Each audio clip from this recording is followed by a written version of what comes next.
C'est quoi le but de nos vies à nous, c'est d'être heureux. Enfin, le bonheur, c'est le but de tout le monde. Je m'appelle Marion, j'ai 30 ans et je suis convaincue que je me suis dirigée vers les métiers de l'art et de la médiation culturelle parce que je suis hypersensible. Je travaille à Carré d'Artistes à Lyon. J'ai choisi de travailler ici parce que je voulais avoir une meilleure formation dans la vente. Le mélange parfait entre une galerie d'art et un magasin. Il y a deux aspects de l'hypersensibilité. L'aspect qui est hyper positif, c'est que j'ai trouvé, moi, ce qui me passionnait, c'est l'art. Et du coup, j'exploite mon hypersensibilité dans l'art et c'est juste hyper beau, quoi. Pour t'expliquer par rapport à l'art, justement, il n'y a pas plus tard qu'hier, je suis allée voir une expo. Ça a été plus fort que moi, j'en suis venue aux larmes parce qu'il y a une œuvre qui m'a touchée. Et quand une œuvre touche quelqu'un, en général, elle le touche. Moi, ça me transperce le cœur. Je suis un peu trop passionnée et un peu moins rationnelle en ce qui concerne l'art.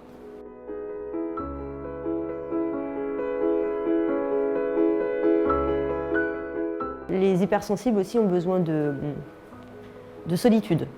Et donc c'était un moment où justement on venait de diagnostiquer un peu le truc, etc. Et là j'ai eu un extrême besoin de solitude. Comme d'habitude c'est très extrême toujours. Je suis partie à l'autre bout de la terre pour être sûre d'être seule pendant 2 ans. Donc, disons que depuis que je suis revenue d'Australie et que j'ai compris que j'étais hypersensible, j'essaie vraiment de me focaliser sur tous les bons côtés de l'hypersensibilité. C'est-à-dire vraiment être empathique, être à l'écoute. C'est les bons côtés que j'exploite dans mes relations de tous les jours avec les gens. C'est ça que j'exploite aussi dans mon travail. Pour moi, Marion, c'est avant tout quelqu'un qui a vraiment de fortes convictions. C'est hyper agréable de travailler avec elle aussi parce que c'est quelqu'un qui va tout le temps aller de l'avant. Et puis la deuxième chose que j'adore en travaillant avec Marion, c'est justement son amour pour l'art. Parce que du coup, c'est la vérité. C'est vraiment l'idée d'expliquer une œuvre pour créer cette relation esthétique entre les gens et l'œuvre et d'un seul coup qu'ils comprennent « waouh, mais en fait c'est beau ».